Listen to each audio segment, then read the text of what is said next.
Bersabarlah di dalam kesesakan dan bertekunlah di dalam doa. Mari kita sama-sama bangkit berdiri saudara. Kita mulai ibadah ini bersatu hati di dalam doa.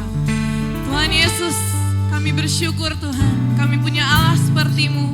Allah yang setia dan tidak pernah sekalipun meninggalkan kami Tuhan. Kami rindu untuk menaikkan pujian dan penyembahan yang terbaik yang bisa kami berikan bagi-Mu Tuhan.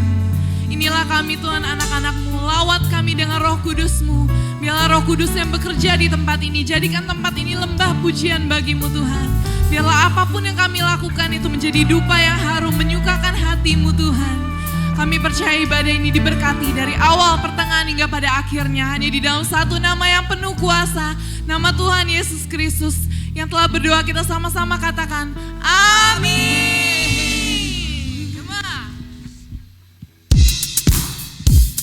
Come on, I want everybody in this place to clap hands for Jesus. Oh, every praise for you, God.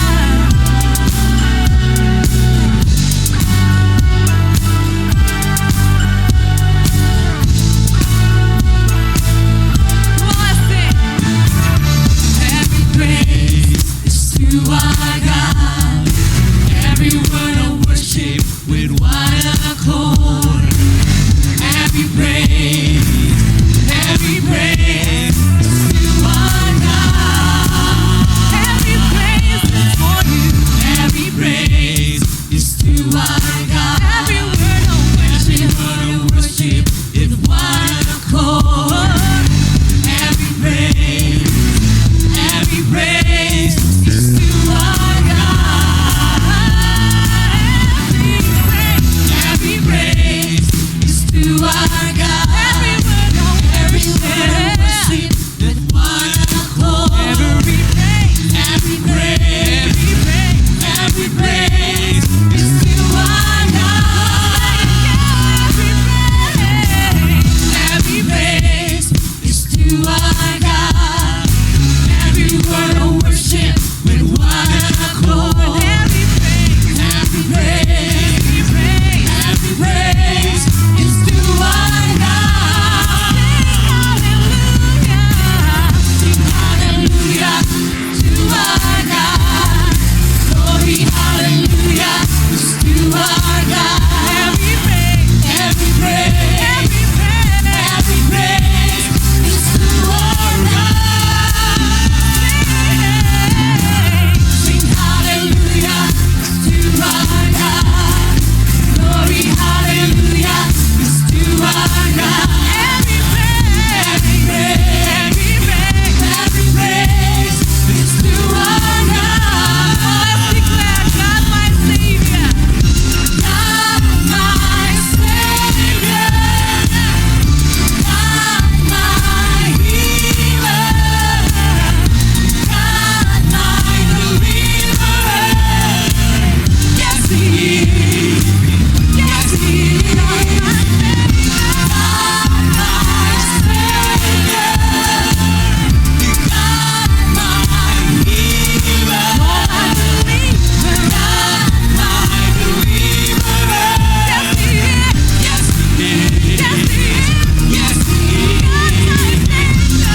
Berapa banyak tangan-tangan yang bersuka cita di tempat ini.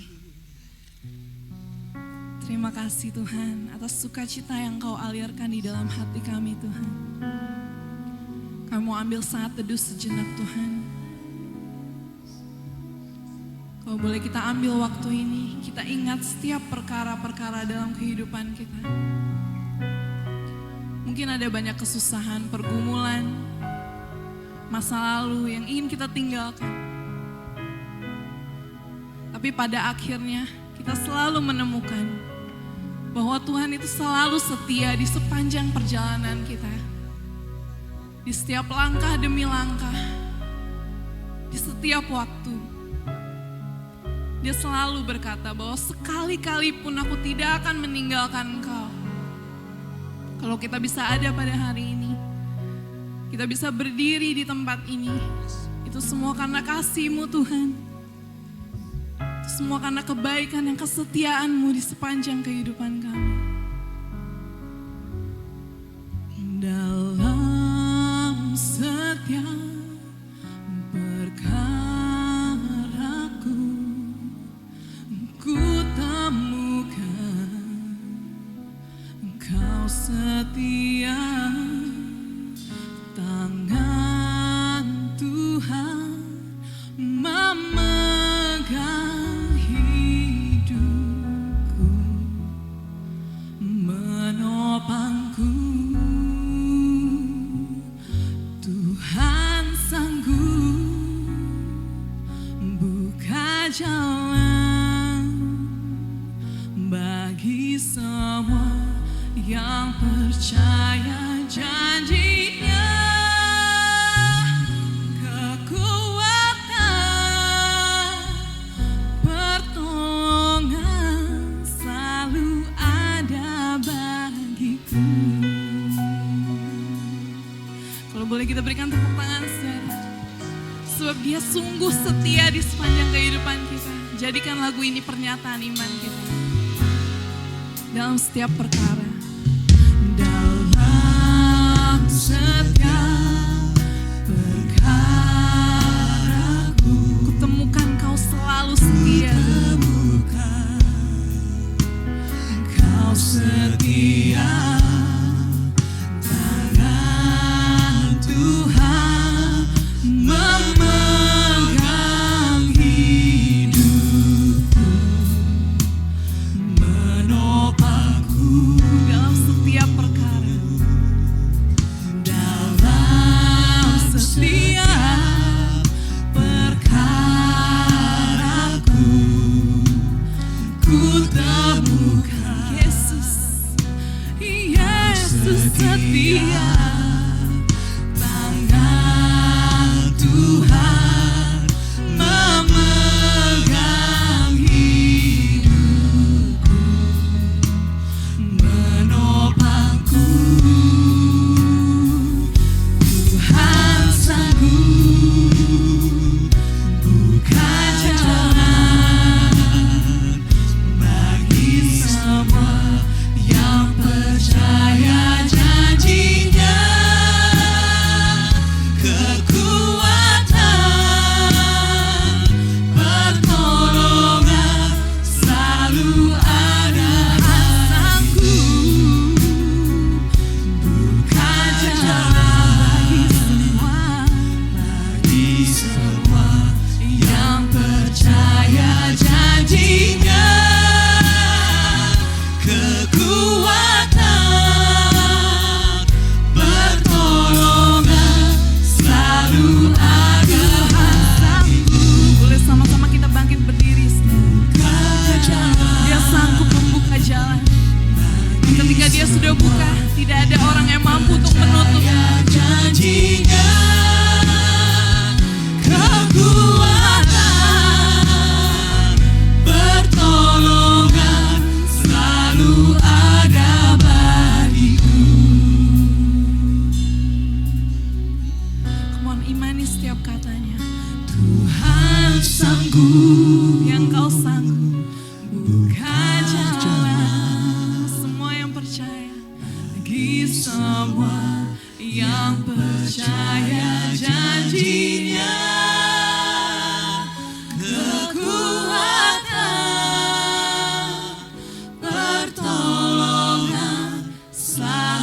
ada bagiku. Tuhan sanggup, Tuhan sanggup buka jalan. Kalau saudara percaya, katakan dengan iman. Bagi kami yang percaya janji-Nya, kekuatan, pertolongan selalu tersedia ada bagiku. Tuhan sanggup, Kau sanggup buka jalan bagi semua yang percaya janji-Nya. Kekuatan, pertolongan selalu ada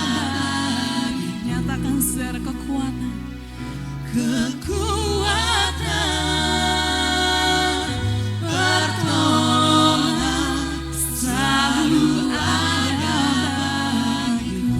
Kekuatan-Mu, kekuatan, pertolongan selalu ada bagiku.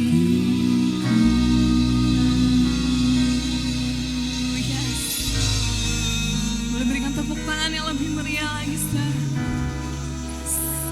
Terima kasih Tuhan buat kekuatan dan pertolongan yang selalu tersedia bagi kami.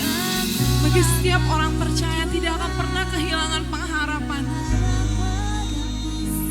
Karena ketika kami melihat kepadamu, kami tidak perlu takut Tuhan. Karena tangan-Mu yang kuat, tangan kanan-Mu yang memegang hidup kami Tuhan. Takkan kekurangan aku, takkan penuh kekurangan kelemahan apapun. Karena apa yang lemah mampu Kau sempurnakan Tuhan. It's all because of You.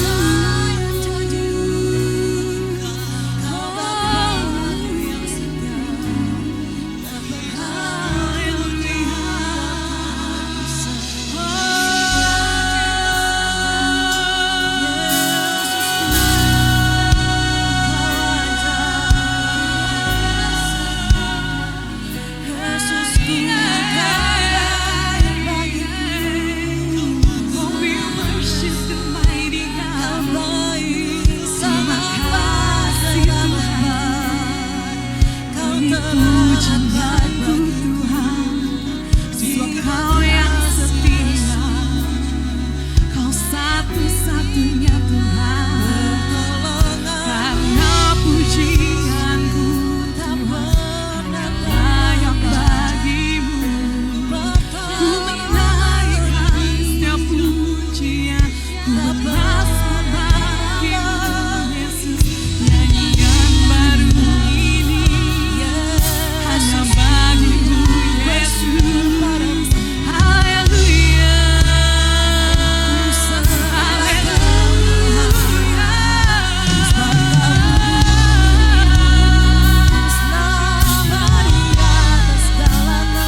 Tuhan. Bagi kami yang percaya janji-Nya, kekuatan, pertolongan selalu ada bagiku. Tuhan sanggup buka jalan bagi semua yang percaya janji-Nya.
Sampai selama-lamanya tetap Yesus. Kalau Yesus yang telah membawa kami sampai ke titik ini, maka kami percaya mustahil Tuhan membuat kami gagal. Tuhan akan terus membawa kami, terus berangkat naik dan terus naik seperti yang Tuhan kehendaki. Melewati tantangan, melewati pergumulan apapun, satu hal yang kami pegang, Tuhan Yesus pasti memberikan kami jaminan kemenangan. Oleh sebab itu aku berdoa dalam nama Tuhan Yesus, siapapun yang hadir saat ini, semua dijumpai, semua diberkati, semua dilawat Tuhan, dan semua yang dijamah Tuhan menyadari hidupnya bukan menjadi hidup yang biasa-biasa. Hidupnya adalah hidup yang penuh arti. Hidupnya adalah hidup yang bermanfaat. Hidupnya adalah memiliki nilai yang tinggi. Dan kehidupan yang bernilai tinggi adalah kehidupan bagaimana ketika seseorang bergerak mengikuti setiap rencana awalnya Tuhan. Oleh sebab itu, biarlah setiap anak-anak Tuhan menyadari akan kebenaran ini. Itu sebabnya Roh Kudus ambil alih dari awal sampai dengan selesai, berfirman bagi kami, firman-Mu adalah kebenaran, satu-satunya kebenaran yang memerdekakan. Apa yang keluar dari mulut bibir lidahnya Tuhan tidak akan pernah kembali dengan sia-sia, tetapi akan mengerjakan segala perkara dan pastinya berhasil. Aku yang menyampaikan firman Tuhan, tutup bungkus dengan kuasa darah Yesus, dan sederhanakan setiap kata kalimat bahasa ini Tuhan. Dan aku percaya semua yang hadir ditutup bungkus dengan kuasa darah Yesus, sehingga benih firman Tuhan ini tidak dapat dicuri oleh si jahat, melainkan jatuh di atas ladang hati kami yang subur, itu berakar, bertumbuh, dan menghasilkan buah yang lebat. Terima kasih Tuhan, kami percaya hari ini kuasa mujizat Tuhan pasti terjadi. Dalam satu nama yang hidup, di dalam nama Bapa, Anak dan Roh Kudus, dalam nama Tuhan Yesus Kristus. Kita yang diberkati sama-sama kita katakan, amin. Kita beri tepuk tangan yang meriah bagi Tuhan Yesus Kristus. Oke, sebelum duduk kita mau sama-sama declare pernyataan iman kita akan kebenaran firman yang sebentar kita akan terima. Mari bersama-sama dengan saya katakan, aku percaya Alkitab adalah firman Tuhan, satu-satunya kebenaran yang mampu memberikan kemerdekaan. Aku mau hidup dalam kebenaran, menjadi pelaku firman dan didewasakan dalam iman. Segala kemuliaan bagi Yesus. Amin. Kita kasih tepuk tangan yang meriah bagi Tuhan. Silakan duduk kembali. Puji nama Tuhan. Well, kita juga mau berterima kasih sama tim Praise and Worship yang sudah melayani kita. Kita kasih tepuk tangan buat mereka. Thank you guys. Sama tim yang ada di belakang operator, kita kasih tepuk tangan juga buat mereka. Luar biasa. Puji nama Tuhan. Baik Bapak Ibu Saudara, mungkin sebelum kita masuk firman Tuhan, Anda boleh keluar dari kursi Anda. Kita beri salam dulu kanan kirinya, tanya berkabar. Hai, apa kabar? Ya kan, liburan kemana nih gitu kan? Mungkin jalan-jalan kah? Ya kan? Kita salamin dulu kanan kiri depan belakang kita, keluar dari kursi kita. Yes, kita berkenalan dengan mereka. Kalau ada yang baru tanya namanya gitu kan. Jadi kita kenal dengan mereka. Oke, good, puji nama Tuhan. Haleluya. Salah satu value yang ada di Zion adalah family. Jadi artinya kita adalah keluarga. Kita tidak ada orang asing di sini. Semua kita adalah sekeluarga di dalam Tuhan. Dan kita ingin agar keluarga kita semuanya bisa mengalami seperti yang kita alami, dalam artian sebagaimana Tuhan melawat kita, kita rindu orang-orang di sekitar kita juga mengalami lawatan yang sama. Itu sebabnya 2024, puji nama Tuhan saudara, sekarang kita sudah ada di bulan yang baru. Kita sudah ada di minggu yang pertama di bulan Juli. Kasih tepuk tangan buat Tuhan yang sudah membawa kita. Setengah perjalanan tahun 2024 sudah kita lewati. Dan sekarang kita ada di bulan yang ke-7. Saya berdoa buat saudara, bulan Juli, bulan yang penuh berkat buat saudara. Di mana kesempatan-kesempatan baru terbuka buat Anda. Dan apa yang selama ini menjadi doa-doa saudara, saya berdoa di bulan Juli ini Tuhan sudah mempercayakan jawabannya atas kehidupan saudara. Dan kalau saudara sedang bergumul, sedang berhadapan dengan segala sesuatu, saya berdoa di bulan Juli ini bahwa justru gara-gara pergumulan ini, kekuatan Anda jauh berlipat ganda dari bulan-bulan sebelumnya. Amin. 2024, tahun di mana Tuhan mengadakan keajaiban. Apa yang mustahil kata orang, apa yang gak mungkin kata orang, tenang. Bagi Tuhan gak ada perkara yang mustahil. Saya sedikit pengalaman berbagi buat saudara adalah bahwa saya tipikalnya tuh bukan orang yang mikir dulu kira-kira gimana nih ya, bisa atau enggak ya. Saya tuh selalu gini saudara, kalau Tuhan kasih sukacita, kalau di dalam diri saya ada dorongan yang kuat, walaupun tampaknya sulit, saya majuin, saya jalanin. Karena itu sebuah petunjuk kuat bahwa Tuhan mau saya bergerak di area itu.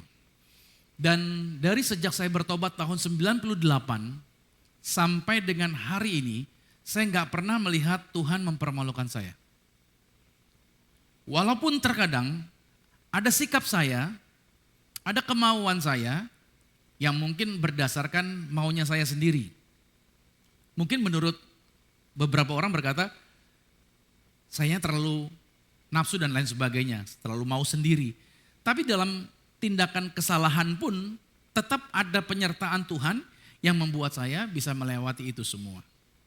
Makanya kesulitan-kesulitan yang saya hadapi, level-level yang saya hadapi, itu justru membuat saya semakin melihat bahwa Tuhan itu Tuhan yang hidup, Tuhan itu Tuhan yang luar biasa. Terbukti dari waktu saya menikah, biasanya orang mau menikah, tunggu punya uang dulu yang agak banyak gitu ya. Punya ini dulu, punya ini dulu, punya ini dulu. Akhirnya ini menurut saya, karena tunggu, akhirnya kelamaan gitu saudara. Akhirnya gak jadi, putus gitu saudara. Karena nunggu. Nah saya tuh pacaran 2 tahun, after that langsung kita married. Walaupun istri saya punya list, kalau saya married sama kamu, kamu mesti siapin 1, 2, 3, 4, 5, 6, 7 gitu. Saya iyain aja gitu, walaupun saya gak punya. Tapi dalam perjalanan, Tuhan berkati saya dan Tuhan mampukan dari saya punya anak pertama gitu ya. Itu Tuhan kasih bagaimana yang pikiran saya gini, kalau punya anak di rumah sakit berapa. Karena istri saya gak mau lahiran di puskesmas saudara, masalahnya. Dia pengennya lahiran di rumah sakit yang mana dia dokternya itu tugasnya di situ. Dokter mana maksudnya? Waktu mamanya mengandung dia, nah dokter itu yang nanganin. Nah begitu dia hamil, mintanya dokter itu lagi. Nah dokternya udah senior. Persoalan dokter itu udah di rumah sakit yang dalam ukuran saya harganya, aduh amazing gitu loh. Sampai kalau konsul sama dokter, saya bilang, dok bisa pindah gak dok ke rumah sakit yang agak murahan gitu. Ya maksudnya biar ongkos saya konsulnya gak terlalu mahal gitu kan. Tapi karena dia mau di situ ya sudahlah saya jalanin aja. Tapi saya melihat Tuhan benar-benar membuat semuanya yang berat secara pikiran manusia itu bisa dilewati dan saya bisa berhasil. Itu sebabnya makanya ketika punya anak pertama, saya berdoa Tuhan jangan seksio, maksudnya jangan sesar. Saya pengennya normal. Kenapa? Bukan sekedar iman, tapi karena gak punya duit gitu saudara. Karena kalau sesar biayanya double 2 kali lipat, jadi saya pengen normal. Dan puji Tuhan, saya tidak menghakimi Anda yang lahir sesaran, tidak. Masing-masing orang punya preferensinya sendiri-sendiri. You mau lahir normal, you mau lahir di sesar, it's okay. Itu pilihan kamu sendiri. Tapi yang jelas saya berharap Tuhan ini normal saja gitu. Karena budgetnya gak cukup menurut saya. Dan Tuhan cukupkan semuanya. Dari lahiran anak pertama, pas hamil lagi anak kedua. Wah ini yang menarik saudara. Anak pertama berkatnya sama belum punya anak. Ternyata berkatnya yang saya dapat lebih besar di anak pertama dari sebelum punya anak. Begitu saya punya anak kedua, berkat Tuhan buat saya lebih besar lagi dari ketika saya punya anak pertama. Hauce nih, saya bilang satu lagi Tuhan, gitu kan. Akhirnya saya punya anak lagi ketiga. Begitu anak ketiga, itu berkat saya yang Tuhan percayakan itu yang Tuhan percayakannya lebih besar lagi. Waduh, saya bilang tes lagi Tuhan satu lagi. Gitu. Akhirnya saya dapat anak yang keempat. Begitu dapat anak yang keempat, saya langsung bilang saya mau nginep di rumah sakit. Saya ambil kamar yang paling tinggi di rumah sakit itu. Untuk saya bisa nginep di situ, nemenin istri saya. Dan itu benar-benar berhasil. Makanya pas anak keempat, semua tim yang teman-teman yang ada di sini nih, itu datang semua ke rumah sakit tuh, kita foto bareng tuh di rumah sakit tuh, di kamar tuh. Kita foto bareng semuanya, teman-teman, ada anak babynya juga. Jadi, wah saya membuktikan bahwa, oh yeah, amazing. Tuhan itu Tuhan yang tidak pernah mempermalukan. So, sampai hari ini, dalam perjalanan, ketika saya dipercayakan Tuhan 2019 untuk membangun pelayanan, kami mulai dari rumah dulu kecil-kecilan gitu saudara. Kalau gak salah mulai di rumah Ryan dulu. Kita mulai di sana dengan alat yang sederhana, anak-anak muda. It's okay, jalanin. Dari situ dari rumah Ryan bergerak pindah lagi rumah teman lagi, pindah lagi ke rumah saya. Ganti-gantian gitu kita ibadahnya. Habis itu kita mulai bisa sewa ruko di Moi. Satu ruangan isinya maksimal 35 atau 40 orang. Problemnya lagi ibadah, tiba-tiba airnya turun tidak terkira. Jadi jalur air pipa tuh ada yang bocor gitu saudara. Jadi sambil ibadah tuh ada ember gitu. Fotonya ada. Jadi benar-benar teman-teman tetap mereka suka cita. Semua jalanin, ayo kita tetap pelayanan. Kita bikin sebulan 2 kali di situ. Baru bergerak kita pindah lagi ke ruko ini seberang sana. Ada di depan Taman Jogging 2. Ada sebuah ruko ibadah. Kita bisa pakai di situ. Tapi belum hari Minggu, semuanya masih hari biasa. Berjalan waktu, baru kita akhirnya setahun hari Jumat kita ibadah di ruko itu. Dan kita bikin acara Natalan di KKG, di Klub Kelapa Gading. Kita bikin Natal di sana. After that kita baru start hari Minggu di tahun 2020 di Mall Arta Gading. Berjalan waktu saudara, 1-2 bulan Januari, Februari, Maret datang pandemi, kita online. Akhirnya gereja kita online lagi. Ya udah kita di-online kan, maksudnya di-online kan, semua gereja di-online kan. Udah, kita online ibadah, jadi kita gak lanjut di sana. Kita stop selama online dan baru tahun 2022, sejak tahun 2020 Maret. 2022 barulah Tuhan bawa ke sini. Saya ketemu dengan pengelola dan mereka mempercayakan. Sebenarnya kata pengelola gedung ini, tempat ini sebenarnya tidak pernah menerima untuk buat sermon atau buat servis ibadah hari Minggu. Tidak menyewakan. Tapi saya nggak janji kata dia. Dan ketika kita masuk ke sini kata Tuhan bawa, saya bersama istri ketemu, kita berdoa. 2-3 hari kemudian kami dapat informasi ternyata positif. Tempat ini bisa dipakai. Dan gereja bisa pakai tempat ini. Luar biasa. Maka dari tahun 2022 kita dipercayakan sampai hari ini. Kita bisa pakai ruangan ini setiap hari minggunya. Kita bisa beribadah dengan luar biasa. Amin. Tuhan yang bawa saudara. Tuhan yang bawa semua keajaiban-keajaiban ini. Dan satu kabar baik lagi kita terus berdoa. Adalah apa? Hari Sabtu kemarin. Saya ditelepon, hari Jumat kemarin. Saya by phone sama pengelola dan pengelola menginformasikan kepada saya bahwa Zion Church yaitu bisa pakai gedung ini sampai akhir Juli. Wajah saudara langsung berubah. Jadi kemungkinan dikatakan oleh mereka tidak sebut tanggal. Tapi kemungkinan di bulan Juli gedung ini tidak bisa lanjut because mereka mau rubah jadi kantor ini semuanya. Mereka mau jualan private office yang isinya 3 ruangan, 1 ruangan 3. Kata mereka itu lebih cuan. Kalau beginian kurang cuan, itu menurut mereka. Ya sudah, saya bilang nggak apa-apa. Tapi dia belum kasih tahu tanggal berapa. Tapi saya percaya dari perjalanan saya dari awal, terus Tuhan pimpin sampai kita diizinkan masuk ke sini, itu yang tadi saya bilang. Gak mungkin atau mustahil Tuhan bawa kita sampai ke titik ini hanya untuk gagal. Amin. I don't know, tapi Tuhan punya jawaban. Roma 8:28, Tuhan turut bekerja dalam segala sesuatu untuk mendatangkan kebaikan. Jadi saya percaya di bulan Juli ini, berarti Zion akan masuk tempat yang harusnya levelnya lebih tinggi lagi dari tempat ini. Haleluya. Puji nama Tuhan. Memang ikut Tuhan itu ajaib. Ikut Tuhan itu dahsyat cara kerjanya. Tapi yang paling penting untuk saudara dan saya pikirkan adalah bahwa hidup ini bukan tentang diri kita. Tapi hidup ini tentang bagaimana menghidupi rencana Tuhan atas hidup kita. Iblis ingin kita keluar dari rencananya Tuhan. Tapi Tuhan ingin kita masuk kembali ke dalam rencana awal yang dia telah tetapkan untuk Adam dan Hawa. Adam dan Hawa gagal, tetapi Tuhan Yesus membuktikan di dalam dirinya sebagai manusia, dia bisa menunjukkan dia berhasil untuk mentaati Tuhan. Jadi kalau saudara bicara mengenai Yesus ada 2 sisi. Sisi dia sebagai Tuhan yang kita sembah, sisi dia sebagai manusia yang mencontohkan manusia yang sesungguhnya. Amin. Jadi kita jangan hanya melihat Yesus sebagai Tuhan. Ya, dia Tuhan yang kita sembah. Betul. Tapi juga dia adalah manusia yang ada di dalam daging pada waktu ada di bumi. Dan dia mau menunjukkan kerendahan hati. Dan dia taat kepada perintah Bapa untuk menuruti setiap rencana-rencana Tuhan untuk dia kerjakan.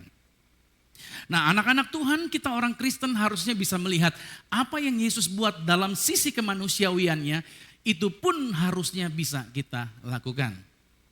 Paham dulu di sini. Seringkali kita berkata bahwa kita menjadi seperti Yesus. Yesus berkuasa, saya juga berkuasa. Yesus mengikat setan, saya juga bisa mengikat setan. Yesus membuat mujizat, saya juga bisa membuat mujizat. Good. Tapi di sisi kemanusiawiannya, Yesus bisa mengampuni mereka yang telah menganiaya. Jawaban kita apa? Ya, saya kan manusia biasa, Pastor. Tadi satu sisi kita bisa menjadi sama seperti Yesus. Tapi di sisi manusiawi kita berkata, ya kalau itu saya nggak bisa, itu mah Tuhan Yesus. Yesus Tuhan. Enggak, ini Yesus sebagai posisi manusia. Saya sudah bilang, sisi manusiawi sama sisi ilahi. Bilang amin dulu nih. Ya kan? Di sisi manusiawi inilah yang Yesus mau contohkan untuk Anda dan saya. Itu sebabnya saudara yang dikasih Tuhan, kita perlu memahami bahwa sejak kita hidup di bumi, sebenarnya kita sudah harus memikirkan perkara-perkara kekekalan. Bukan nanti ngomongin kekekalan, saat ini.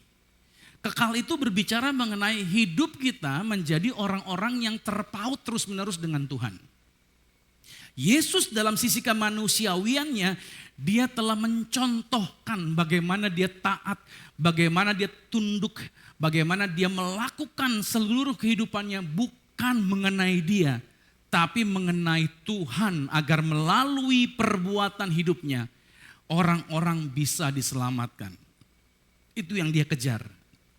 Mari kita buka Filipi pada pasal 2. Judul hari ini berbicara mengenai prototype ya saudara ya. Judul yang saya bawakan hari ini bicara mengenai prototype. Jadi ingat baik, Yesus ini prototype. Contoh yang dapat kita ikuti. Contoh teladan, ini final. Jadi ibarat prototype itu ibarat sebuah produk yang akan menjadi guide untuk produk-produk lainnya harus dengan standar produk prototype ini. Itu dia. Filipi 2 ayat 5, hendaklah kamu dalam hidupmu bersama menaruh pikiran dan perasaan yang terdapat juga dalam Kristus Yesus, yang walaupun dalam rupa Tuhan tidak menganggap kesetaraan dengan Tuhan itu sebagai milik yang harus dia pertahankan. Melainkan Yesus telah mengosongkan dirinya sendiri dan mengambil rupa seorang hamba dan dengan keras, sama-sama katakan apa? Menjadi sama dengan sisi manusia. Good. Dan ayat yang 8, dalam keadaan sebagai apa? Bukan sebagai ilahi Tuhan, tapi sebagai manusia. Yesus telah merendahkan dirinya dan taat sampai mati, bahkan sampai mati di kayu salib. Yesus itu 100% dia human dan juga dia 100% juga ilahi. Dan disinilah makanya seringkali orang Kristen keder, mereka hanya lihat sisi Yesus sebagai Tuhan, tapi tidak belajar sisi Yesus sebagai manusia. Makanya banyak orang Kristen yang berkata bahwa ya saya cuma manusia biasa. Yesus juga manusia. Dia telah menunjukkan di dalam ayat ini taat sampai mati, bahkan dia merendahkan dirinya. Itu loh. Nah, kekristenan itu adalah mencontoh ini, yaitu prototipe ini. Kekristenan itu bukan berbicara mengenai tentang diri kita, tapi mengenai tentang Tuhan punya rencana. Adam dan Hawa itu diciptakan sebagai manusia, sebagai prototipe. Prototipe itu Adam dan Hawa sebenarnya. Tapi Adam dan Hawa gagal. Jadi manusia-manusia lain yang akan memenuhi bumi, kan Tuhan berkata gini, beranak cuculah, bertambah banyaklah. Nah, manusia-manusia nanti yang akan memenuhi bumi itu punya standarnya harus sama dengan Adam dan Hawa. Nah, problemnya Adam dan Hawa gagal. Ketika mereka gagal, maka ini yang terjadi.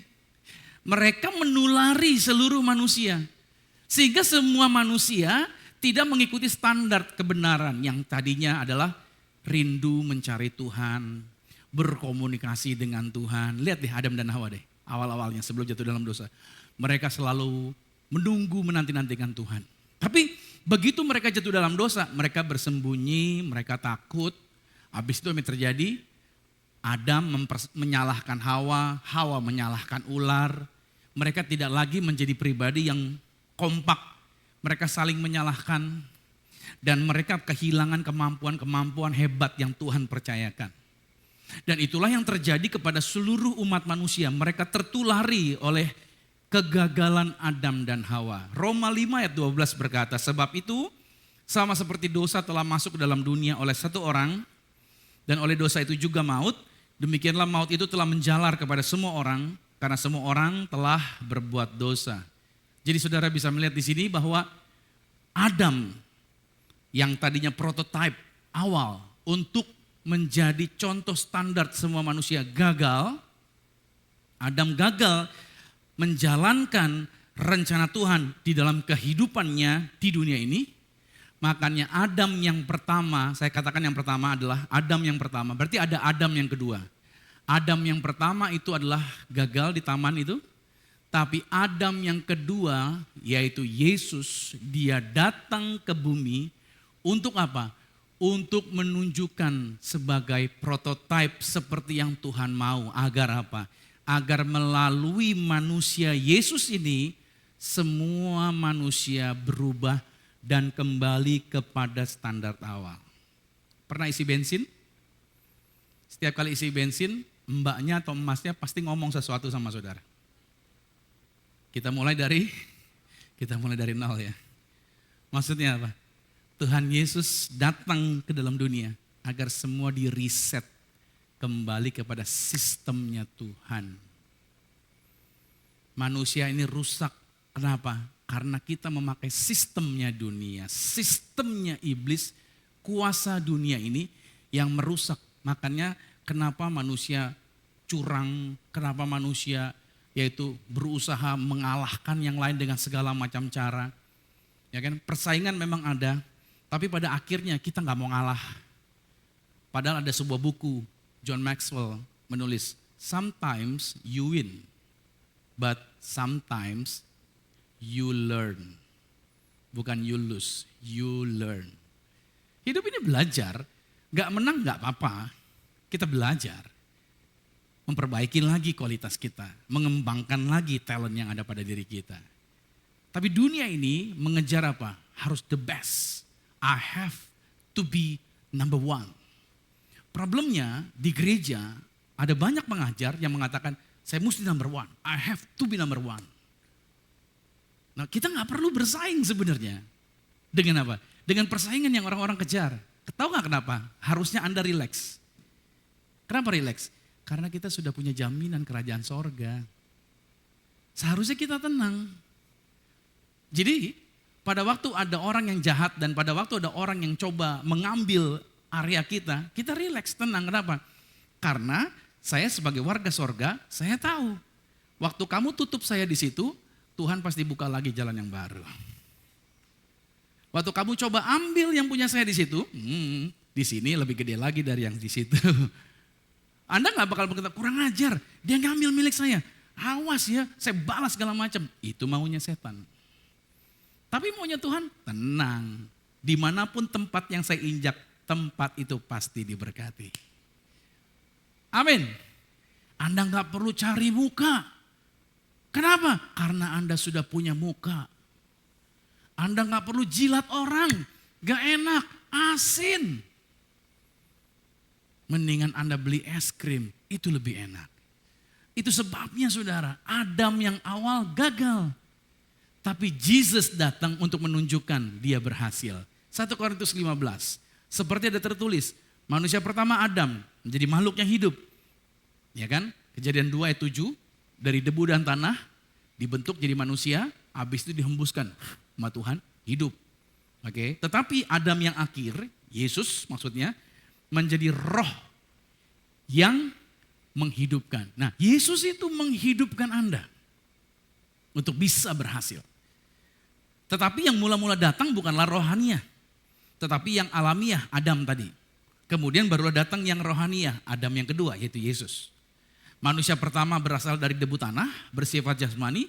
Manusia kedua berasal dari sorga. Ingat ya kata-kata Paulus ya, manusia kedua. Saya sedang membicarakan manusia siapa? Yesus. Oke, kita sepakat dulu ya. Kita sedang membicarakan manusia Yesus yang bisa berhasil berjalan di dalam dunia tanpa dikendalikan iblis. Oke. Ayat 48. Makhluk-makhluk alamiah sama dengan dia. Maksudnya sama dengan Adam yang berasal dari debu tanah. Dan makhluk-makhluk sorgawi sama seperti Yesus yang berasal dari surga. Nah, itu berarti saudara yang kasih Tuhan, Yesus atau Tuhan itu telah memberikan contoh melalui Yesus. Keputusan Yesus dalam kemanusiawiannya selama dia melayani di bumi, dia memikirkan tentang kehidupan kekal. Dia memikirkan bagaimana melalui kehidupannya orang lain bisa diubah. Dia mengerjakan dalam posisi kemanusiawiannya agar melalui hidupnya orang-orang dapat diselamatkan. Orang-orang hidupnya diubah dari yang berpikir tentang yang jahat, berubah jadi berpikir tentang Tuhan dan menghidupi perannya di dalam kemuliaan Tuhan. Itu yang dikerjakan di dalam manusianya Yesus.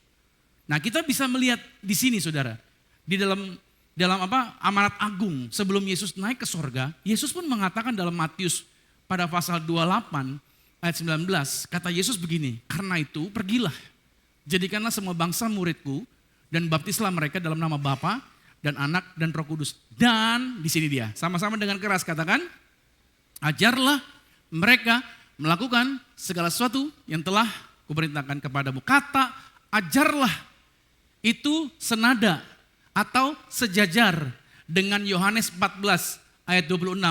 Pada waktu Roh Kudus datang, dia akan mengajarkan kepada kamu, dia akan mengingatkan kamu, dan dia akan memberitahukan kamu tentang firman Tuhan. Jadi perintah Yesus dikatakan ajarlah, itu sama dengan pekerjaan Roh Kudus. Jadi saudara bayangin, kita hidup di bumi, tetapi sebenarnya kita diberikan kemampuan untuk bisa ngingetin orang, ngajarin orang. Itu pekerjaan kita sebenarnya. Jadi seringkali banyak orang Kristen berpikir yang penting saya sudah selamat pastor. Yang penting saya sudah punya tiket ke sorga. Masalah orang lain bertobat atau enggak itu bukan urusan saya. No, bukan begitu lagi. Justru ayat ini sedang mengingatkan kita, hidup ini bukan tentang kita. Tapi tiap hari kita perlu ngingetin orang akan firman Tuhan. Yang kita ingetin apa? Kalau orang buat salah, yang kita ingetin, lu salah. Suami salah kita bilang, oh lu banyak salahnya lu gitu. Ntar istri salah, kita ngomongin lagi, iya memang lu ngulang-ngulang mulu, salah mulu lu gitu. Kita kalau sama teman-teman kita ngomonginnya tentang kesalahan orang. Saya kasih tahu. Orang salah, dia sudah tahu, gak perlu dikasih. Setiap orang yang buat salah, pasti sudah ada alarm yang masih tahu dia salah. Yang dia gak tahu bagaimana memperbaiki kesalahannya. Yang dia gak tahu adalah kebenaran yang bisa menolong dia dari hal-hal yang salah. Nah, ajarlah ini adalah kitanya harusnya menolong orang, beritahukan kepada mereka yang benar sesuai firman itu seperti apa. Nah, itu tugas kita sebenarnya. Dalam sistem manusia Yesus ini kita seperti itu. Kita harusnya ngajarin orang agar mereka berubah. Nah, Yesus itu prototipe yang sempurna. Pada dia tidak ada kekurangan, gak ada kesalahan sama sekali. Dan Yesus telah membuktikan dirinya merendahkan diri dan dia taat bahkan sampai mati di atas kayu salib. Dalam sisi kemanusiawiannya dia bisa melakukan itu. Ini memberi petunjuk buat saudara dan saya. Siapapun kita yang percaya pada Yesus, kita sama dengan Yesus dalam sisi kemanusiaan Yesus. Kalau Yesus ini bisa merendahkan diri, taat sampai mati di atas kayu salib, saya percaya Anda pun pasti bisa. Amin. Di dalam diri kita ada roh yang sama. Ada roh siapa? Roh Tuhan Yesus Kristus. Ada Roh Kudus yang memampukan kita. Dan jangan pernah berkata, ya saya manusia biasa. Berhenti berkata seperti itu. Memang kita tidak luput dari kesalahan. Tapi saya percaya ada progres. Kehidupan kita harusnya tiap hari berubah. Ada kemajuan yang terjadi. Coba cek. Kalau saudara ketemu dengan teman Anda yang 15 tahun, 20 tahun, gak pernah ketemu. Pas ketemu dengan Anda, kira-kira apa respon mereka ngelihat Anda? Kalau mereka bilang, wow, ini kamu nih, beda banget sama yang dulu. Waduh, cara bicara kamu, terus konsep berpikir kamu udah berubah. Ya kan? Dulu kamu kalau pakai pakaian tuh asal-asalan, kacau gitu. Sekarang kamu udah wah, elegan ya. Penampilan kamu kayaknya hebat dan lain sebagainya. Wow. Berarti Anda berubah. Setidaknya ada perubahan yang orang bisa notice dibandingin dengan yang dulu. Tapi kalau saudara ketemu dengan teman Anda dan teman Anda bilang, "Hei, apa kabar?" Waduh, masih aja kayak dulu. Waduh, lucu kamu ya. Gak berubah ya. Waduh, masih kayak dulu. Ini masalah nih, ini masalah. Kalau sampai teman Anda bilang Anda gak berubah, masih aja kayak dulu. Berarti Anda perlu dibaptis lagi 3 hari, 3 malam. Jangan keluar dari air. Agar lebih meresep pertobatannya. Makanya saudara, kekristenan itu saudara harus pahami. Itu bukan bicara tentang kita. Tapi perubahan yang orang bisa lihat. Memang saya tahu itu. Untuk bisa seperti Yesus yang Yesus buat. Ini bukan perkara semudah membalikan telapak tangan. Betul. Tapi itu yang saya ulang. Hidup kekristenan harusnya ada progres. Ada sebuah hal yang bisa dilihat orang baru. Yang tadinya ngomongnya kasar gitu. Harusnya dia udah bisa berubah gitu loh. Mulutmu harimaumu gitu loh. Yang maaf ya, yang suka korup dulunya gitu loh. Yang keuntungan orang dipangkas sama dia dulu. Ketika dia bertobat, memang orang ketika dibaptis Islam bertobat, bukan berarti dia langsung keluar dari air ngomongnya haleluya, haleluya. Enggak. Dia baru secara roh. Ingat ya, manusia ada 3. Tubuh, jiwa, roh. Pada waktu kau lahir baru, yang baru ini nih, rohnya. Oke. Tapi tubuhnya belum, jiwanya belum. Jadi roh, tubuh, jiwa. Ingat nih, yang baru adalah rohnya, tubuhnya belum, jiwanya belum. Jadi saudara yang mengalami obesitas, Anda lalu dibaptis Islam, jangan berharap keluar dari air langsung shape. Enggak. Fisiknya tetap sama. Percayalah. I guarantee you 100%. Oke. Lalu Anda yang keluar dari air baptisan, apa jiwa Anda? Jiwa itu isinya apa? Pikiran, kehendak, hati nurani. Apakah kebiasaannya langsung berubah? Enggak. Belum. Itu perlu apa? Itu perlu proses. Kesepakatan dengan Tuhan. Saya pengen gak obes lagi, gimana pastor? Lu makannya dijaga. Kalau udah malam, ayo berhenti. Terakhir makan jam berapa? Jam 6 atau jam 7, udah kelar. Terus yang lemak-lemak, hindari. Banyak olahraga. Berarti ada progres. Ada proses yang dijalanin, sehingga tampillah progresnya. Sama, jiwamu juga begitu. Konsep berpikir kamu habis dibaptis bukan langsung jadi merohani gitu, enggak. Apa yang tukang tipu habis dibaptis Islam langsung, wah saya udah tinggal tipu lagi gitu, enggak. Itu perlu dididik dengan firman Tuhan, di-maintain sebagai manusia baru. Makanya di situ baru dia bisa mengalami kemajuan, perubahan-perubahan. Nah itu yang saya mau katakan. Kehidupan kekristenan, perubahan yang terjadi atas diri kita, itu akan membawa perubahan buat orang lain. Sesungguhnya kita dipanggil Tuhan, live loud tema kita di bulan Juli ini. Itu berkata apa? Bahwa kehidupan kita bisa mempengaruhi orang lain untuk berubah. Saudara, kalau hidup ini tentang kita, kamu stres. Tapi kalau hidupmu mikirin bagaimana orang lain terberkati, bagaimana orang lain hidupnya bisa berubah, Anda akan merasa hidup yang diberkati. Anda akan punya semangat terus. Seperti kita bangun pelayanan ini. Saya mikirin orang terus. Bagaimana membuat orang ini berubah. Bagaimana membuat orang ini berubah. Jadi lebih baik. Jadi saya gak pernah istirahat saudara. Saya bersama istri mikirin lagi. Kembangin orang lagi. Ketemuin orang. Dulu saudara, waktu saya masih jadi pendeta di undangan atau belum bangun gereja. Belum jadi gembala. Kalau ada orang yang gak sepakat dengan saya saya buang aja. Saya bilang bodoh amat gitu. Gak peduli gitu loh saya bilang. Tapi enggak, begitu saya belajar kebenaran, semakin didewasakan di dalam iman, saya jadi mengerti, oh tidak, saya harus kembali manusia Yesus tujuannya bukan tentang diri kita. Tapi tujuannya bagaimana hidup kita jadi dampak membawa orang lain untuk mengalami perubahan. Saudara mau memikirkan tentang diri sendiri atau hidupmu memikirkan tentang orang lain berubah? Itu pilihan Anda. Tapi hari ini saya mau ajak saudara, bagaimana caranya agar kehidupan kita dapat membawa perubahan bagi orang lain. Langkah-langkah ini akan menjadi penolong buat saudara. Apa saja langkahnya untuk kita dapat membawa dampak positif, perubahan ke arah yang lebih baik. Apa saja langkahnya agar kita bisa dapat membawa perubahan bagi orang lain. Setidaknya ada 50 tips yang akan saya bagikan. Oh, banyak banget Pastor. Oh ya, oke deh. Saya singkat. 20? Masih kebanyakan. Oke dah, ikutin aja ya. Kita masih ada waktu 2 jam lagi. Oke, puji Tuhan. Nah, enak saudara duduk, saya berdiri ya. Oke. Nah, ini dia yang pertama. Bagaimana caranya agar kehidupan kita dapat membawa perubahan bagi orang lain. Yang pertama adalah ini. Menjadi teladan dalam kehidupan sehari-hari. Artinya gini, firman yang Anda terima itu dihidupi. Jangan jadi catatan. Jangan cuma tersimpan di handphone atau di gadget saudara. Firman itu harus dipraktekkan. Makanya dikatakan menjadi teladan dalam kehidupan sehari-hari. Saya khotbah begini, saya punya juri di rumah, ada 5.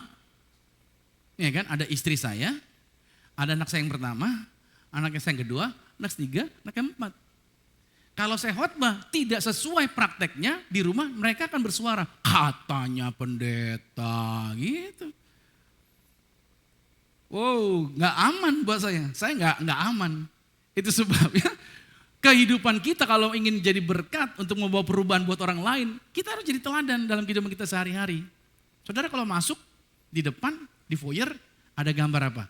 Values. Nah, ini values yang kami pajang di depan. Ada 7. Yang kalau kami gabung, huruf depannya saja yang diambil, itu disebut dengan I, Heart, Family. Tuh. Jadi values-nya Zion adalah I, Heart, Family. Pada waktu pajang ini, istri saya bilang sama saya, ingat ya, kamu taruh di depan bukan jadi pajangan, tapi buat dilakukan, gitu ini.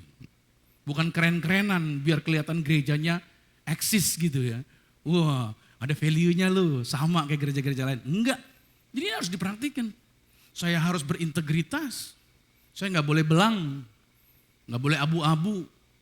Integritas itu berbicara bahwa di kegelapan sekalipun nggak ada orang yang lihat, saya harus tetap A, ya tetap A gitu loh saudara.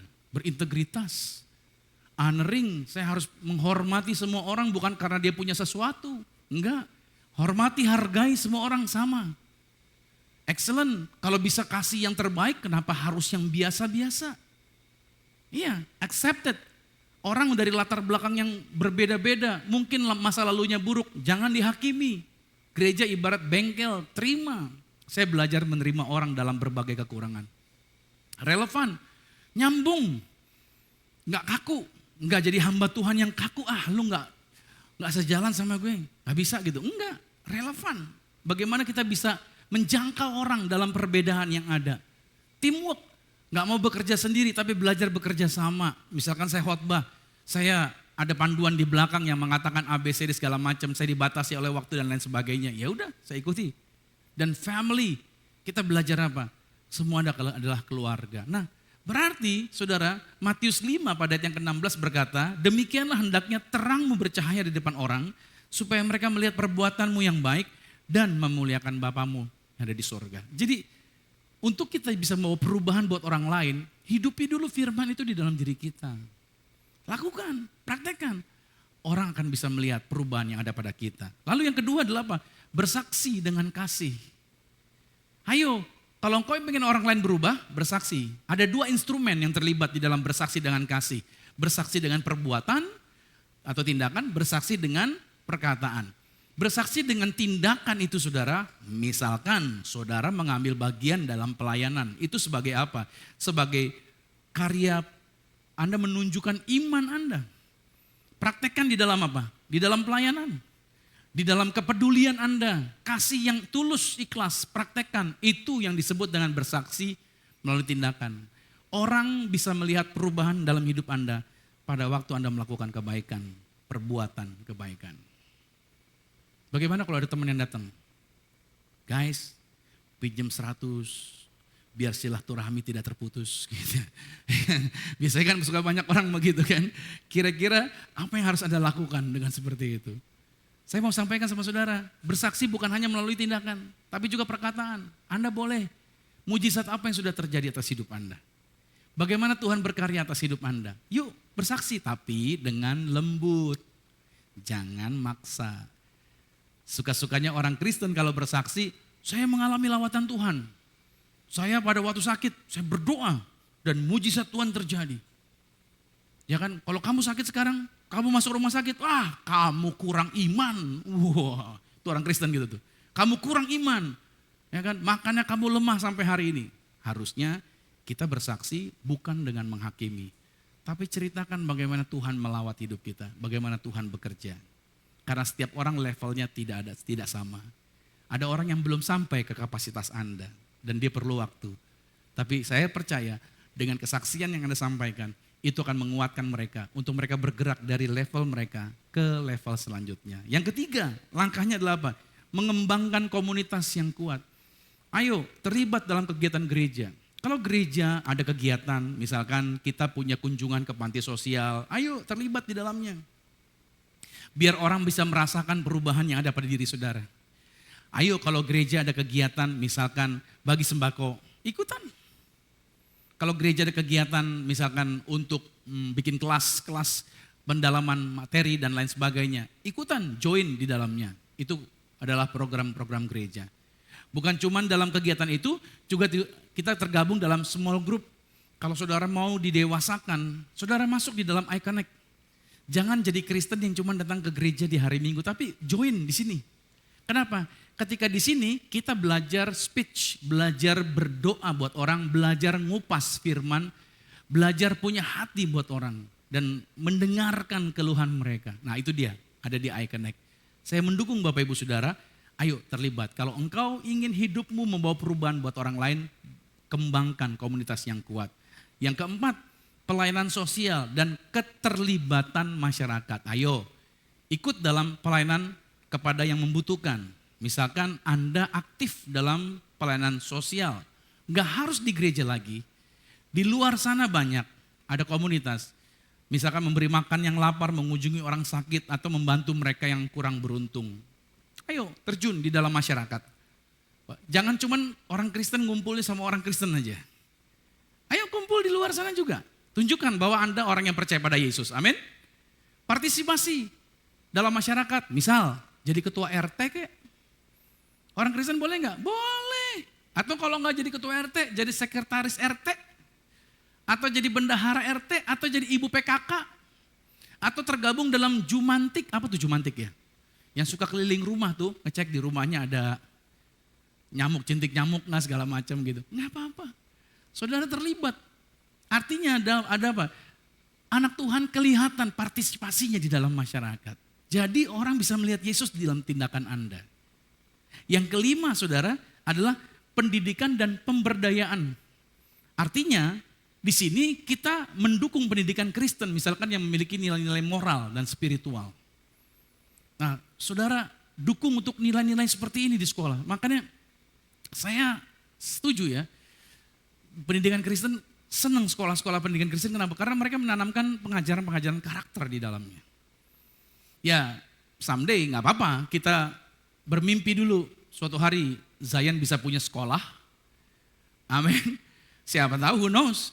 Kita bisa bikin sekolah yang menanamkan karakter di dalamnya. Kalau memang Tuhan izinkan untuk kita masuk ke area itu. Makanya istri saya bawa anak-anak saya sekolah di sekolah yang swasta, sekolah Kristen yang berpendidikan karakter dari sejak SD-nya mereka dimasukkan. Bagus pendidikan karakter di sana. Sampai persoalannya cuma saudara, sekolah Kristen bayarannya enggak Kristen, itu hanya masalahnya. Suatu hari istri saya ditanya sama temannya, "Say, anak lu masuk ke sekolah itu berapa bayarannya?" gitu kan. "Berapa uang pangkalnya?" Istri saya sebutkan nominalnya. Wow, kaget mereka. Dan mereka bilang, "Ih, sekolahnya bagus ya. Anak sekolah di situ pasti pinter. Cuman mama sakit paru-paru mikirin bayaran." Gitu katanya saudara. Sebab bayarannya wow. Ya kan? Nah kita berdoa saudara, bahwa biarlah anak-anak Tuhan kita bisa menanamkan nilai-nilai moral dari pendidikan-pendidikan yang ada di sekolah-sekolah. Berjuang untuk itu. Lalu ada pemberdayaan ekonomi, berpartisipasi dalam program pemberdayaan ekonomi untuk membantu mereka membutuhkan. Artinya gini, kalau saudara diberkati dengan kepandaian, kepintaran, dan saudara punya ide-ide untuk mengembangkan orang-orang yang tidak punya pekerjaan. Yuk, kedepannya nantinya gereja bisa membuat kelas-kelas skill. Orang-orang yang diajarin misalkan bagaimana cara masak, bagaimana buat makanan kah, atau skill media, skill apapun kita ajarin mereka. Tujuan agar apa? Agar mereka bisa mengembangkan ekonomi mereka sehingga mereka berkemampuan untuk punya penghasilan pribadi tanpa nyusahin orang lain. Sampai sini saudara paham? Kita terjun di area ini. Ajarin mereka supaya mereka punya penghasilan pribadi buat mereka. Bahkan suatu hari nantinya gereja bisa memodalkan orang-orang yang pengen punya usaha. Sebab ketika mereka diberkati tentunya hasil pekerjaan mereka, hasil usaha mereka juga keuntungannya itu juga bisa masuk kembali mereka sebagai persembahan kepada gereja. Nah itu dia, tuh amin kan, puji Tuhan. Jadi saya percaya gereja harusnya berpartisipasi. Jadi orang-orang yang ada di dalam gereja juga berpartisipasi untuk pendidikan dan pemberdayaan. Suatu hari ya kita ajarin, mungkin nanti Weni bisa ngajarin bagaimana caranya bikin tahu gitu ya. Kita ajarin dia bikin tahu, jualan seperti apa gitu kan. Ryan punya laundry, nanti bisa ngajarin nih begini laundry seperti apa caranya gitu kan. Jadi masing-masing kita punya skill, kemampuan dan lain sebagainya. Sehingga mereka punya kemampuan-kemampuan. Yang keenam, caranya untuk orang lain bisa berubah adalah doa dan intervensi ilahi. Jangan pernah berhenti untuk berdoa. Anda harus terus berdoa. Sebab Tuhan yang punya jawaban atas segala hal. Dan mencari bimbingan Roh Kudus. Jangan pernah bergerak tanpa bimbingan Roh Kudus. Roh Kudus akan membawa Anda ke level-level yang semakin baik. Yang ketujuh, membangun relasi yang mendalam. Saya pernah ketemu dengan pengusaha dan dia bilang begini, untuk orang sukses itu ada 3. Pertama dia mesti punya uang. Oke. Punya uang, dia bisa hire orang untuk bikin usaha. Kalau dia nggak punya uang atau dia punya skill. Dengan skill dia bisa menghasilkan uang. Dia bisa menghasilkan profit. Dia bisa menghasilkan bisnis. Kalau kamu nggak punya uang, kamu nggak punya skill. Ya kan? Setidaknya kamu punya ini dia, relasi. Nah itu dia. Ini relasi penting nih ternyata nih. Dari ketiga ini sebenarnya relasi penting nih. Kenapa? Ketika kita punya relasi, nama kita harum. Orang dengar nama kita, gue pernah tuh hire dia. Oh bagus, lu pakai dia deh. Gitu loh. Nah relasi ini yang harusnya dijaga. Anak Tuhan harusnya membangun relasi yang mendalam. Dengan cara apa? Coba deh, kalau ngobrol sama orang, itu mendengar dengan hati. Not just by your ears. Seringkali kita dengerin orang cuma dengernya, sekedar aja. No. Mendengar dengan hati itu memberi perhatian dan ada empati di situ. Makanya kenapa orang ngobrol sama saya seneng. Karena saya dengerin mereka. Saya gak banyak ngomong, dengerin dulu. Mata saya ngeliatin terus. Nah orang itu didengar, itu seneng. Kenapa? Karena kebutuhan orang hari ini adalah pengen didengerin. Dia pengen cerita. Konselor yang baik pada waktu situasi konseling, perbincangan antara konselor dengan konseli, cara yang efektif adalah pada waktu konseli menceritakan masalahnya, konselornya dengerin aja. Pada waktu konselornya dengerin aja, ternyata masalah si konseli sudah selesai at least 50%. Jadi kalau istrimu lagi ngomel, bapak-bapak dengerin aja. Dia lagi mengeluh, dengerin aja. 50% sudah solve masalah dia. Makanya kalau istrimu lagi ngomel tentang pembantu, ini pembantu nih udah ngerusakin setrikaan sampai 3 kali nih, rusak terus. Capek gue nih, gara-gara dia nih pembantu. Nah saya sarankan sama para suami, jangan kasih ide apapun. Jangan bilang, kalau itu kita laki-laki ya, udah pecat aja, ganti yang baru. Percayalah, istrimu akan berkata apa? Lu enak, pecat. Nanti gak ada pembantu, gua yang jadi pembantu, lu enak. Nah lu, ambles lu laki-laki, ambles. Jadi sebaiknya kalau istri lagi komplain, denger aja, oh gitu ya. Oh, makanya kalau istri saya lagi mengeluh, oh gitu.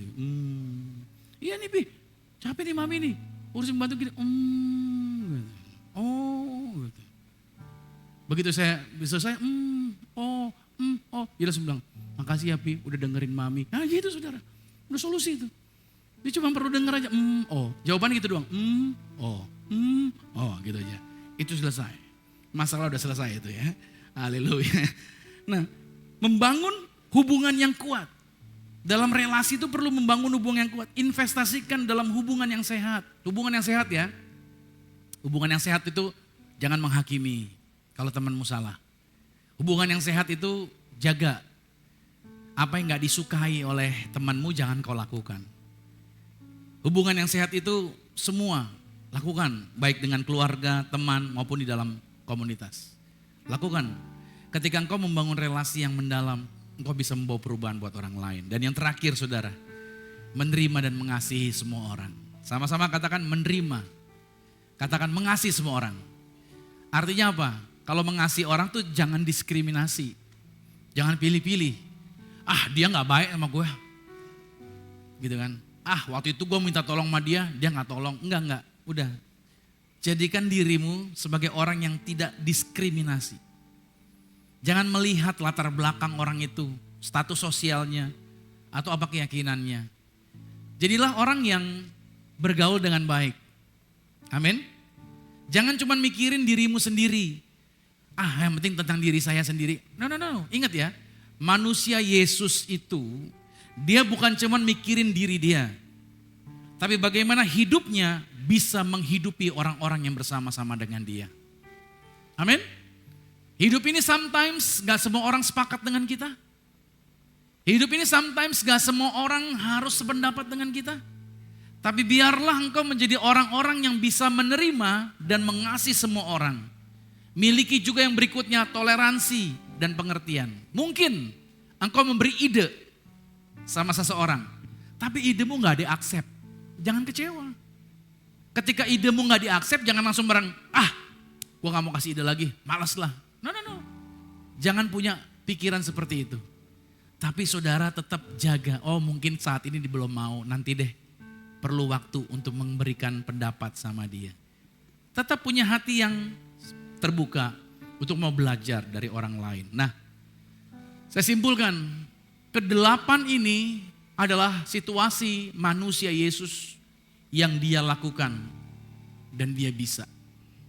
Kalau Yesus bisa melakukan ini, dalam posisi manusiawinya, saya percaya orang-orang yang percaya pada Yesus, Anda juga pasti bisa melakukannya.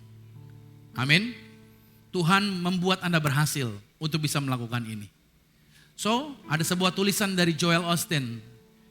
Joel Osteen berkata bahwa kalau fokus kamu untuk menjadi berkat, maka pastilah Tuhan akan memastikan bahwa kamu akan selalu diberkati dalam segala kelimpahan. Orang kalau fokusnya ingin jadi berkat, gak mungkin hidupnya gak diberkati. Setuju gak nih? Tapi kalau fokusnya hanya tentang dirinya dia, itu sebabnya kenapa engkau kekurangan. Itu sebabnya kenapa engkau gelisah. Itu sebabnya kenapa engkau stres. Karena engkau hanya memikirkan tentang dirimu. Tapi coba rubah. Engkau belajar untuk memikirkan orang lain untuk jadi berkat. Seperti manusia Yesus. Maka otomatis berkat Tuhan berlimpah dalam hidupmu. Kasih tepuk tangan yang meriah bagi Tuhan Yesus Kristus. Let us pray. Terima kasih Tuhan untuk firman yang boleh kami terima. Kami percaya janji Tuhan, kami percaya pertolongan Tuhan gak pernah berhenti atas hidup kami. Tuhan yang membawa kami bergerak, menjadi orang-orang yang bersuara, menjadi orang-orang yang berbicara, menyampaikan kebaikan Tuhan kepada orang-orang sekitar kami. Biar orang-orang bisa melihat Yesus hidup di dalam diri kami. Biarlah orang-orang bisa melihat bahwa kami adalah orang-orang yang belajar dari Yesus.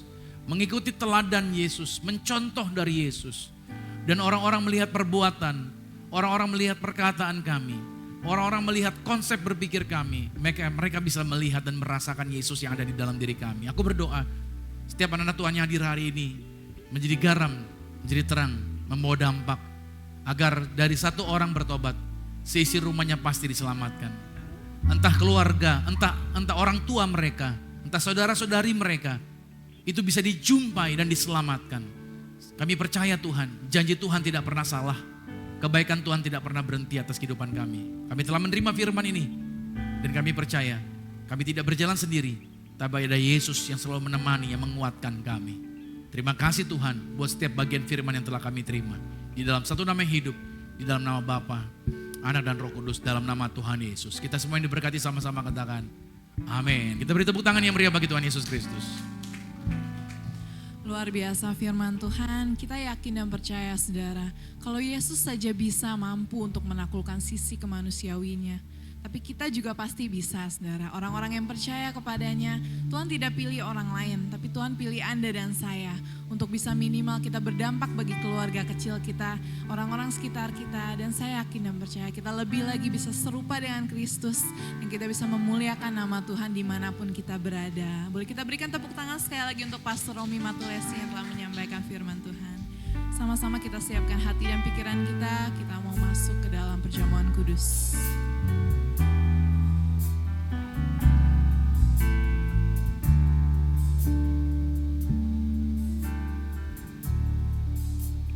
Dia sungguh indah, Dia Yesus,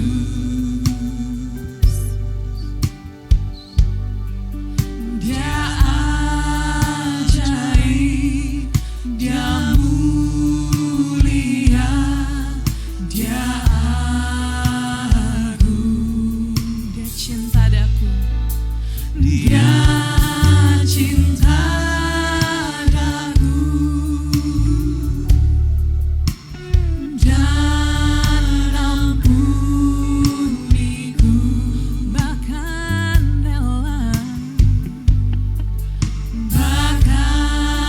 rela berikan nyawanya untuk selamatkanku. Boleh sama-sama kita bangkit berdiri. Sambutlah Yesus, tinggikan Yesus, beri Dia hormat, pujian dan kuasa. Yesus saja.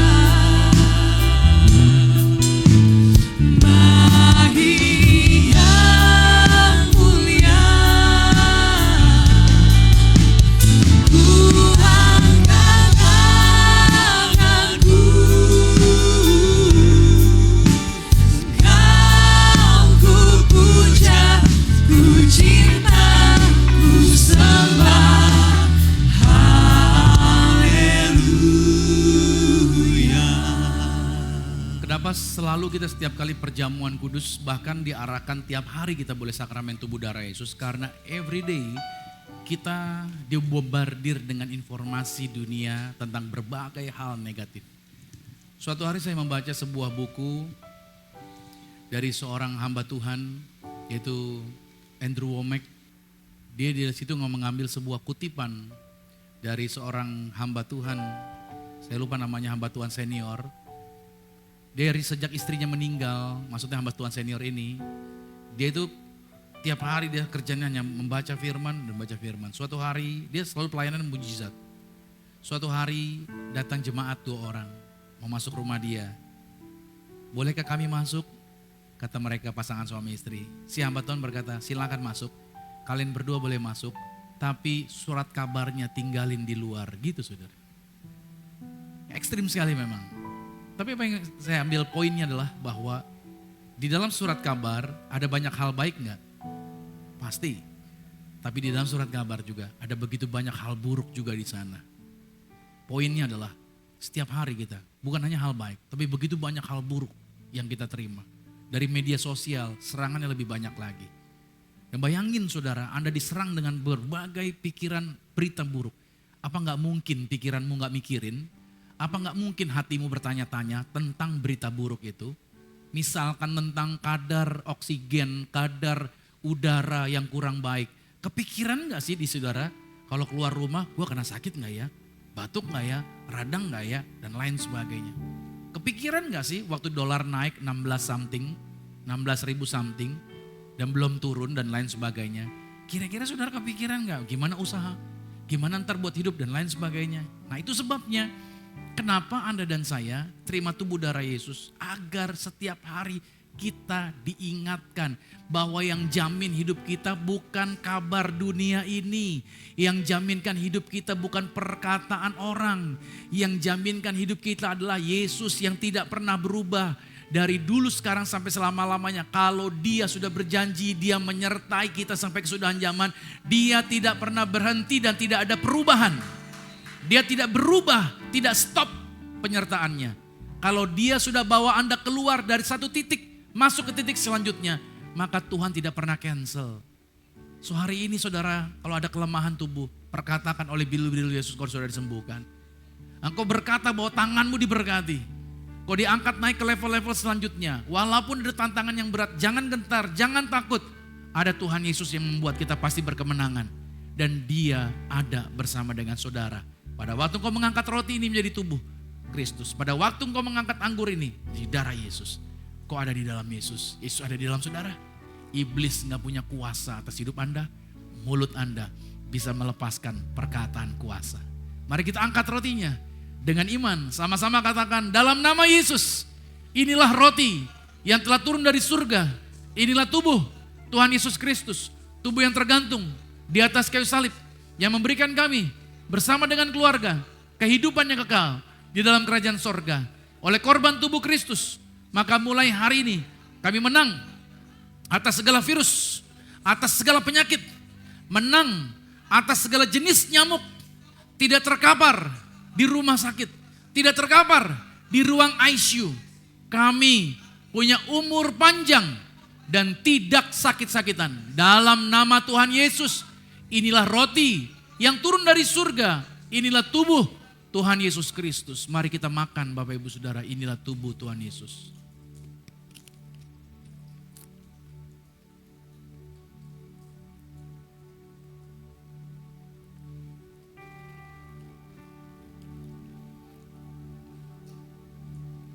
Mari kita angkat anggur ini. Dengan iman sama-sama katakan dalam nama Tuhan Yesus. Inilah darah Yesus Kristus. Darah yang tercurah, yang tertumpah di atas kayu salib. Sebagai perjanjian yang baru dan yang kekal. Oleh korban darah Yesus.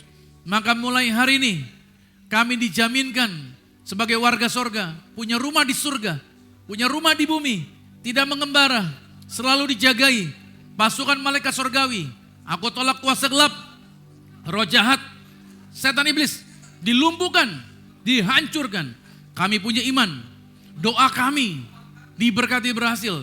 Yang kami minta, yang kami doakan di dalam karir, bisnis, proyek, usaha, studi, pelayanan kami diberkati lipat kali ganda dari berkat tertinggi yang pernah kami raih.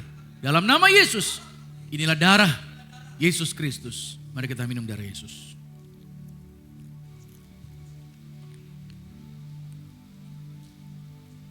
Mari angkat tanganmu, sembah dia. Sambutlah Yesus. Buka hatimu, izinkan dia pimpin hidupmu. Tinggikan Yesus. Hanya dia yang kita hormat dan puji. Dia hormat, pujian dan kuasa. Yesus Raja. Bagi yang mulia, bagi yang mulia. Ku angkat tanganku, ku angkat tanganku. Kau ku puja, ku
you Lord. Terima kasih Tuhan, Kau luar biasa.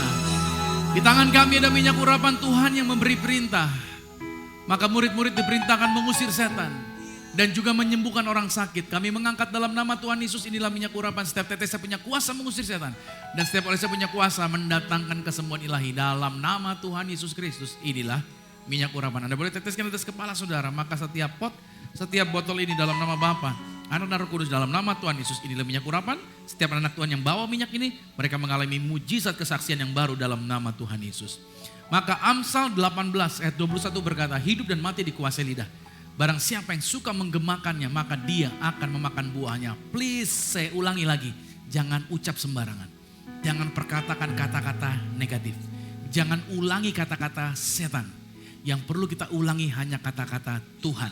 Ucapkan kata-kata berkat ini dan itu yang akan terjadi bagi hidup kita. Bersama-sama dengan saya katakan, saya diberkati, berkelimpahan, telah ditebus, telah diampuni, dibenarkan, diurapi, disempurnakan, diberi kuasa, hidup dalam kasih karunia, berharga, aman, sehat, penuh kemuliaan, fokus pada Yesus, disiplin, percaya diri, pandai cerdas. Saya diciptakan segambar dan serupa Yesus untuk menggenapi setiap panggilan dan tujuannya atas hidup saya. Di dalam nama Yesus, amin.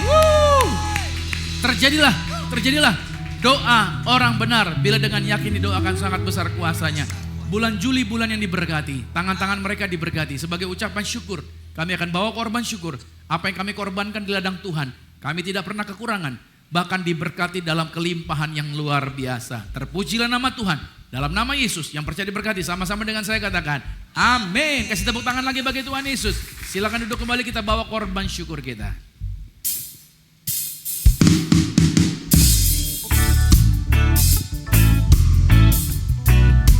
Sebab kita punya Tuhan yang mempesona, telah mengubahkan hidup kita. Sungguh kau mempesona, segala perbuatanmu hapuskan raguku.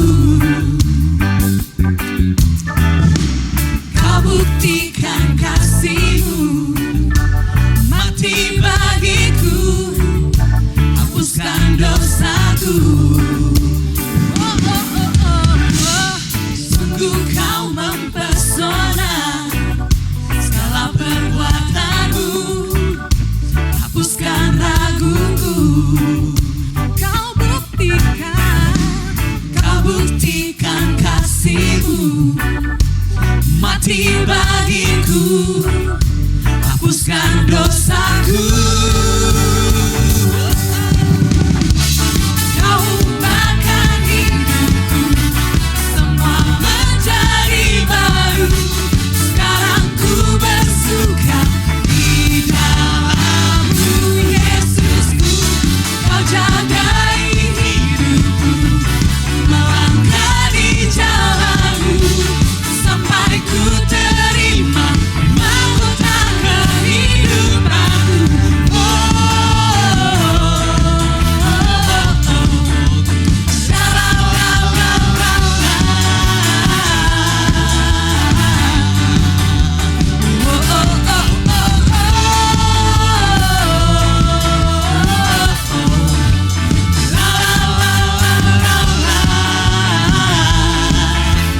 mahkota kehidupanku.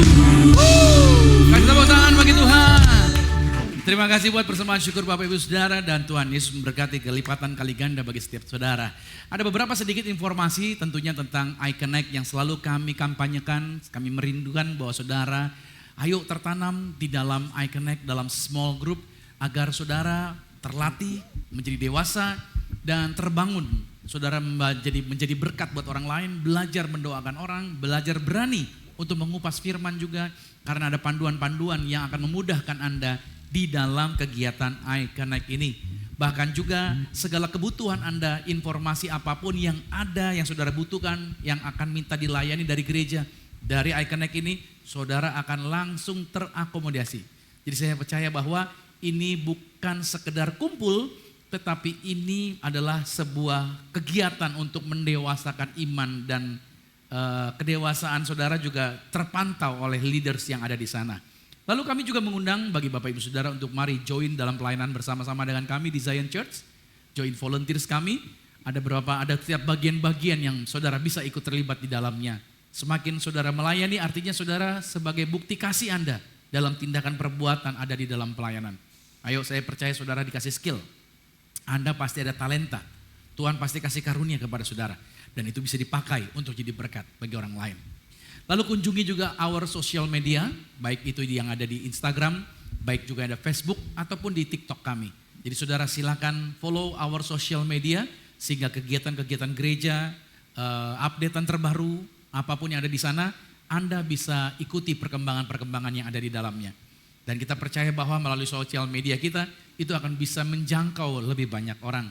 Dan jangan lupa saudara boleh like, share, dan komen our ibadah online kami, yaitu setiap hari Sabtu pagi jam 5.30, yaitu I Start with Jesus. Saudara kalau dapat linknya share, kepada teman-teman Anda via WhatsApp kah, saudara, atau via email kah, kasih tahu kepada setiap mereka. Ada yang di luar negeri juga ikut menyaksikan acara ini, agar mereka diberkati before mereka start hari mereka di hari Sabtu pagi itu. Mereka terlebih dahulu duduk diam di bawah kaki Tuhan. Cuman 30 menit, di dalamnya sudah ada pujian penyembahan, sudah ada firman Tuhan, lalu ada perjamuan kudus, ada pengurapan minyak, dan ada doa profetik, doa bersama-sama memberkati kehidupan kita. Wow, komplit saudara. Mungkin cuman Zion Church yang bikin ibadah pagi ada sakramen perjamuan kudusnya. Mungkin cuman Zion, mungkin ya. Tapi itu menjadi berkat buat Bapak Ibu Saudara diingatkan kembali akan segala sesuatu yang Yesus telah sediakan. Amin. Terus doakan gereja ini, kita percaya bulan Juli bulan yang diberkati. Amin. Siapa yang percaya bulan Juli bulan yang diberkati? Yes. Karena bulan Juli adalah bulan di mana saya menikah sama istri saya. Jadi pasti bulan yang diberkati Tuhan. Amin. Jadi percayalah, kasih karunia Tuhan, kasih yang luar biasa. Let us pray, mari kita bangkit berdiri, kita akan akhiri, kita closing. Tuhan, terima kasih buat setiap berkat yang Tuhan sediakan, terima kasih buat setiap jaminan yang Tuhan sediakan. Kami percaya bahwa anugerah Tuhan, kebaikan Tuhan, pertolongan Tuhan itu berlimpah atas kehidupan kami. Maka tidak pernah sia-sia perjalanan ini menjadi perjalanan yang indah, menjadi perjalanan yang hebat, menjadi perjalanan yang luar biasa. Kami berdoa buat Zion Church of Christ, berkat Tuhan ada atas Zion Church. Maka aku berdoa melepaskan berkat. Setiap teman-teman yang ada di Zion Church, dalam usaha mereka, dalam pekerjaan mereka, pasti diberkati berhasil. Maka aku melepaskan berkat berkelimpahan atas setiap proyek, atas setiap usaha, atas setiap berkat mereka. Di tangan mereka ada berkat yang berlimpah. Di tangan mereka ada mujizat yang berlimpah. Di tangan mereka ada keberhasilan yang berlimpah. Aku berdoa tantangan apapun yang sedang mereka hadapi, mereka tidak gentar, mereka tidak mundur. Mereka maju bersama Yesus dan keluar lebih daripada pemenang. Kami Zion Church, gereja yang Tuhan pimpin. Bukan kami yang punya, Tuhan Yesus yang punya. Dan Tuhan yang bawa kami ke tempat-tempat, ke level-level yang luar biasa. Tuhan, kami berdoa tempat yang terbaik, tempat yang baru, tempat yang lebih lagi Tuhan sudah berikan dalam nama Yesus. Kami percaya janji Tuhan dahsyat, janji Tuhan luar biasa. Kami hanyalah orang-orang yang berharap dan bergantung pada Yesus. Firman Tuhan berkata, diberkatilah orang yang menaruh harapannya kepada Tuhan. Mereka tidak akan pernah dikecewakan. Mereka seperti tanaman yang ditanam di tepi aliran air, yang selalu menghasilkan buah yang pada musimnya, yang tidak pernah mengalami kekeringan, yang daunnya tidak pernah layu. Kami percaya melalui pelayanan Zion Church ini kuasa Tuhan bekerja luar biasa. Terima kasih Tuhan buat gedung ini yang telah kami diizinkan pemakai sama hampir 3 tahun. Kami bersyukur telah dibawa sampai level ini. Kami percaya Tuhan segala kebaikan Tuhan telah kerjakan atas kehidupan kami. Kami percaya janji Tuhan, kami percaya kuasa Tuhan, kami percaya lawatan Tuhan. Setiap level yang kami jalani bagian daripada proses yang membuat kami terus percaya dan bergantung dan berharap hanya kepada Tuhan. Maka semua yang sudah berkorban di dalam pelayanan, baik tim praise and worship, baik juga yaitu tim volunteers yang melayani sebagai usher, media operator, logistik, hospitality, guru-guru sekolah minggu, para pendoa syafaat, seluruh yang telah terlibat dalam support untuk gereja ini. Aku berdoa dalam nama Yesus, berkat Tuhan tercurah berlimpah atas mereka. Aku percaya kehidupan kami jadi garam, membawa dampak. Kehidupan kami membawa perubahan buat setiap orang yang kami jumpai. Di dunia manapun, di bagian apapun, di marketplace, di bidang pekerjaan kami. Semuanya kami jadi garam, jadi terang. Nama Tuhan dipermuliakan. Terima kasih Tuhan, kami serahkan bangsa kami Indonesia bisa melewati segala situasi yang ada. Persiapan pelantikan presiden, persiapan pilkada, semuanya berjalan aman. Setiap kotanya dari Papua sampai Aceh, Miangas, Pulau Rote, berkat Tuhan berlimpah. Cuaca yang terbaik, kami berdoa. Cuaca terbaik, tidak ada bencana alam, tidak ada badai apapun. Dalam nama Yesus kami percaya kemurahan Tuhan ada bersama dengan kami. Saatnya kami akan pulang dan menerima berkat-berkat Tuhan. Kekasih Kristus, aminkan setiap berkat ini. Diberkatilah engkau di dalam usahamu, Amin. diberkatilah engkau di dalam pekerjaanmu, Amin. diberkatilah engkau di dalam segala aktivitasmu. Amin. Siapapun tinggal dengan engkau pasti diberkati. Amin. Keluargamu diberkati, orang tuamu diberkati, saudara-saudarimu diberkati, rumah tanggamu berbahagia. Terimalah berkat anugerah dari Bapa di surga, cinta kasih di dalam Yesus Kristus, kekuatan penghiburan di dalam kuasa Roh Kudus menyertai mengurapi setiap kita mulai hari ini sampai Tuhan Yesus datang menjemput Anda dan saya, keluargamu dan keluargaku. Kita semua nantinya sama-sama menjadi warga kerajaan sorga. Yang percaya sama-sama dengan saya katakan amin. Selamat hari Minggu, sampai jumpa minggu depan. God bless you. Kau ubahkan hidupku, semua menjadi baru. Sekarang ku bersuka di